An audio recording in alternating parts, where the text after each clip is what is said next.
Thank you, Mr. Chairperson, fellow Toastmasters, and particularly our special guest, Vinny. I was very enamoured to hear that you had gratitudes for things that are happening to you in your life. I'm your Toastmaster this morning. I feel privileged and honoured to be here and to do that role. And basically, the Toastmaster runs the formal part of the meeting. This is the formal part of the meeting because Toastmasters have prepared a speech and they've done it with the purpose of learning and acquiring skills so that they may be able to confidently get up and speak articulately about what the topic is. So that's my role. Right. Okay. And right. George Lim has been, that's him over there, Vinny. He has been in Toastmasters for 4 years. He understands that he has a lot to learn, a lot more to learn. However, since joining Toastmasters, he has gained confidence, skills and ability to be able to get up and speak in front of people and give a speech. So much so that he actually participated in a district competition and he came third in that competition, and I was there, folks, and I remember the title, and guess what it was? A Road Less Travelled. It was gripping because what I got from that is he understood what poverty means, what it is to lose when the head of the household undergoes some kind of financial difficulty. George made a resolve from that point on never to be poor and to be the breadwinner and to look after his family. And that was the struggle and lessons in life that he learned from his own life's experience. So that's George. Right, and he's written me this fabulous note about his speech. Okay, his speech is from the advanced manual. It's about the moral of the story. That's the framework from which he's got to set his story. And it's project number 3, and it is advanced. And his objectives are to really understand that not only is storytelling entertaining, but it can also display a moral lesson to us all. Secondly, he must create a new story that illustrates a lesson or a moral. And thirdly, to incorporate everything that he has learned from previous speeches in terms of giving his speech. And the title of his speech is The Victim Story. I give you George Lim.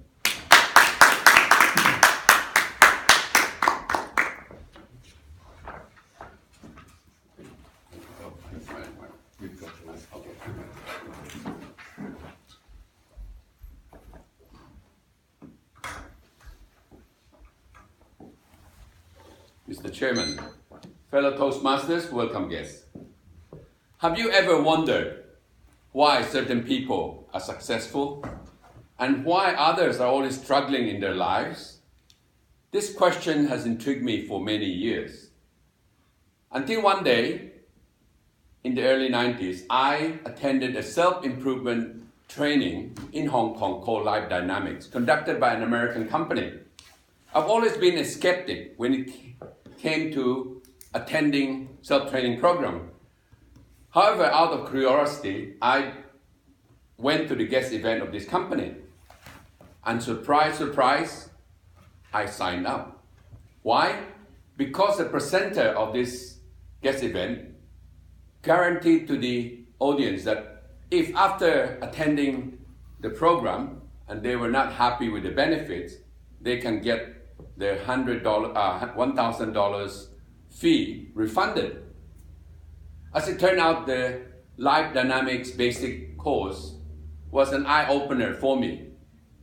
The venue was the Grand Ballroom of the Mandarin Hotel in the Hong Kong CBD. There were about 200 participants and one trainer, a man named Keith Benz, an American with a PhD in psychology from Stanford University.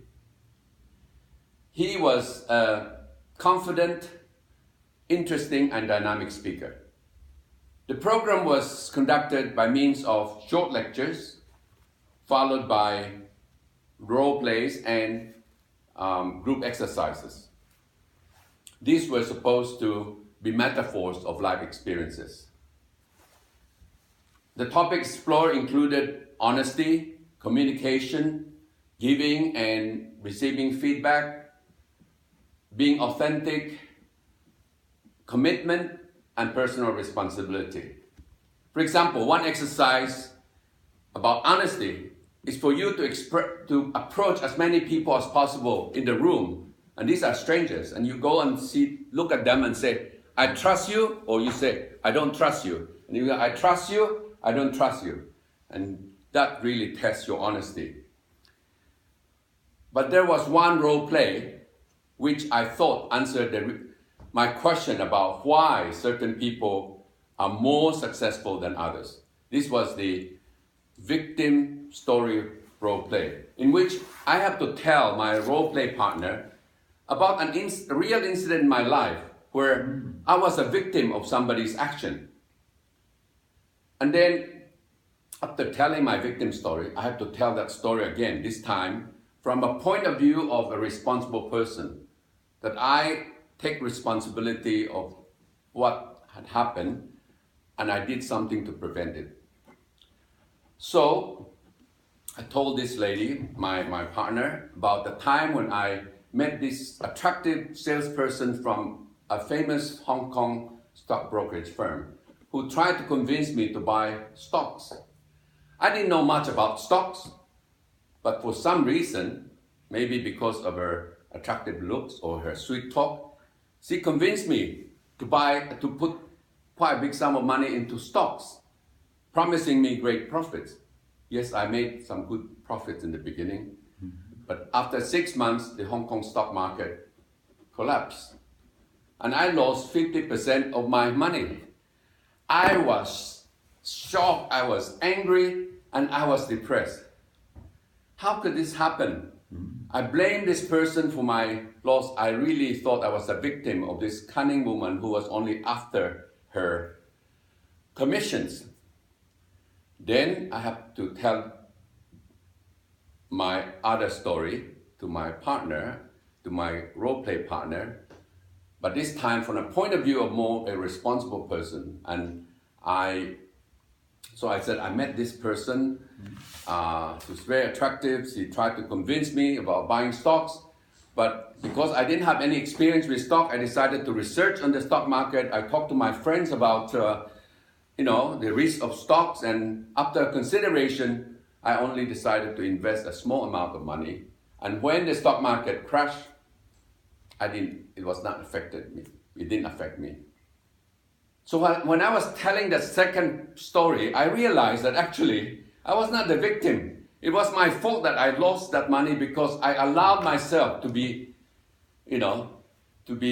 convinced, and I could have prevented it from happening. So from this role play, I realized that a lot of things that happen in our lives actually are our fault, not the fault of others. Because we have the choice, we have the freedom to make the decision to prevent that from happening. So we should stop saying things like, if not because of the inland revenue, I would probably save enough money to go on a long holiday. Or, if not because of this filthy rich foreigners, I will probably have my first house already. Or, if only the media exposed my sex tape, I will be famous now. These are words of victims, or shall we say losers, not a responsible person. So, what is the moral of the story? The moral of the story is, to be successful, you have to tell yourself a responsible person story, not a victim story. As Shakespeare famously said, the fault, dear Brutus, lies not in our stars, but in ourselves.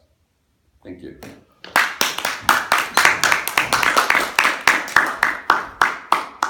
Thank you, George. Thank you, George. At this point of our meeting, I would like to